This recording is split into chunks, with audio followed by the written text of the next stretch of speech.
Ya, perkenalkan saya Marutua Sianturi ST dari Dinas Perumahan dan Kawasan Permukiman Tapuk, ingin melanjutkan menjelaskan tentang pengisian form indikator perumahan bagi kita.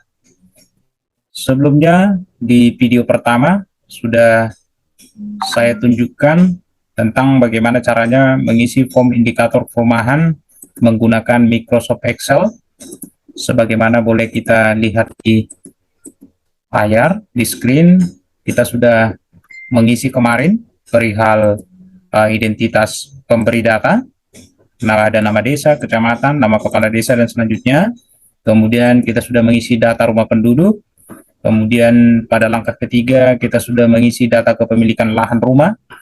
Yang keempat kita sudah mengisi data sumber penerangan. Yang kelima data sumber air. Yang keenam data jamban MCK dan sanitasi. Yang ketujuh data perumahan komersil dan non komersil. Dan yang kedelapan data bantuan perumahan lainnya. Nah, selanjutnya saya akan mendemokan kepada kita bagaimana caranya mengisi di Google Form, di mana jikalau kita mengisi Google Form ini, data indikator perumahan yang juga akan di-share kepada kita masing-masing, setelah kita mengisi datanya dengan benar, maka data ini akan terekam di pusat data kami di Dinas Perumahan dan Kawasan Pemukiman. Bagaimana caranya? Kita langsung mengisi dari data yang sudah kita miliki sebelumnya, yaitu dari Microsoft Excel. Misalkan di sini saya akan bagi screen sebentar. Iya. Pada video pertama kita sudah mengisi datanya, ini data wilayah begitu ya. Desa, kelurahan, kita buat nama desanya adalah Simorangkir Julu. Ini kita buat nama desanya Simorangkir dulu.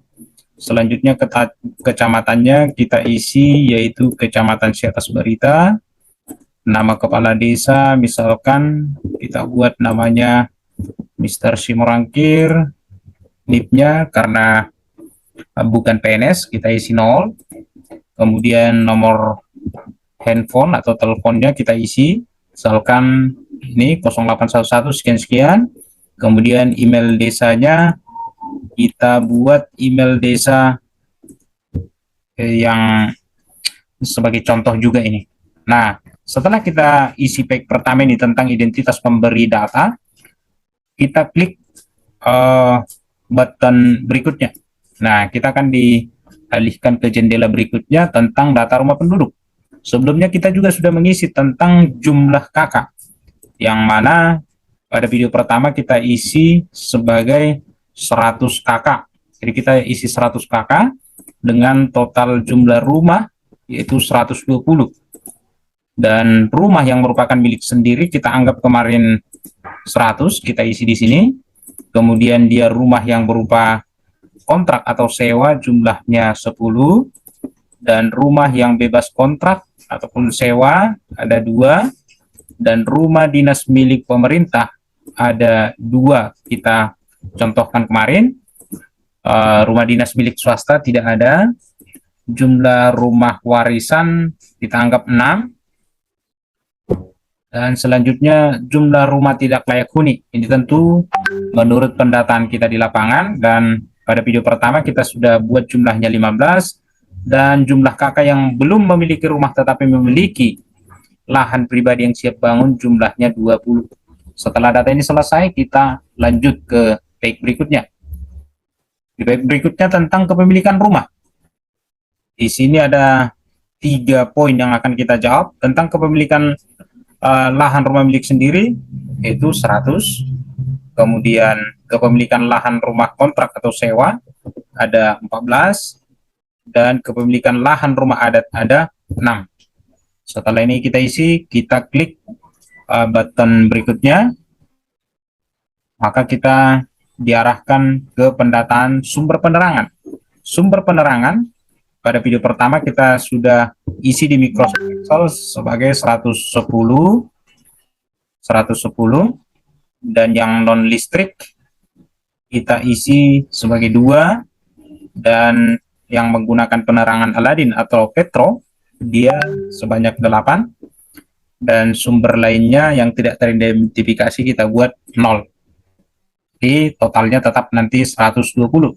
Kita klik tombol button berikutnya, kita akan diarahkan kepada pertanyaan tentang data sumber air, yang mana pada Microsoft Excel sudah kita buat di sini. Yang menggunakan air hujan ada 10, yang menggunakan air sungai ada 10, yang menggunakan sumber mata air ada 80, dan yang menggunakan sumur gali tidak ada, kita isi 0. Yang menggunakan sumur bor kita sudah misalkan 10, dan yang menggunakan sumur ledeng ataupun meteran ada 10, dan sumber lain yang tidak teridentifikasi kita isi dengan 0. Maka kita lanjutkan dengan button berikutnya. Maka kita diarahkan kepada data jamban, MCK, dan sanitasi.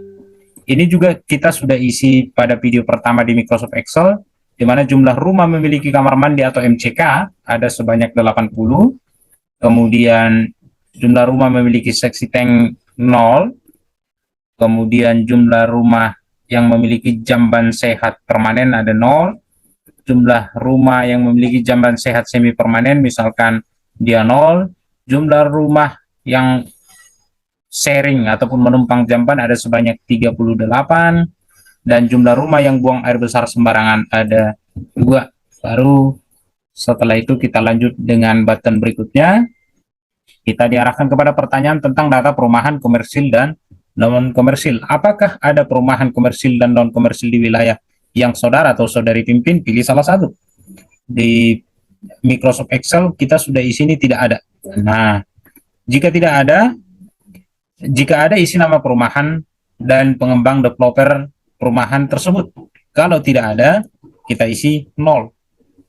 Jika ada, isi jumlah unit. Karena tidak ada, kita isi 0. Maka kita pergi ke button berikutnya. Ini adalah pengisian pertanyaan terakhir, yaitu data bantuan perumahan lainnya. Apakah di wilayah Bapak Ibu pernah mendapatkan bantuan atau hibah rumah dari pihak swasta atau CSR? Kita sudah menjawabnya di Microsoft Excel yang kita buat, belum pernah.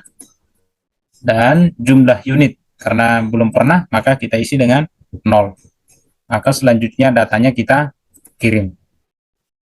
Dengan demikian, basis data indikator perumahan skala desa kelurahan di Kabupaten Tapanuli Utara tahun 2022 dari desa kita telah direkam. Di sini ada keterangannya, jawaban Anda sudah direkam, kemudian itu akan masuk ke pusat data kami, dan selanjutnya kami akan merekap dan memverifikasinya.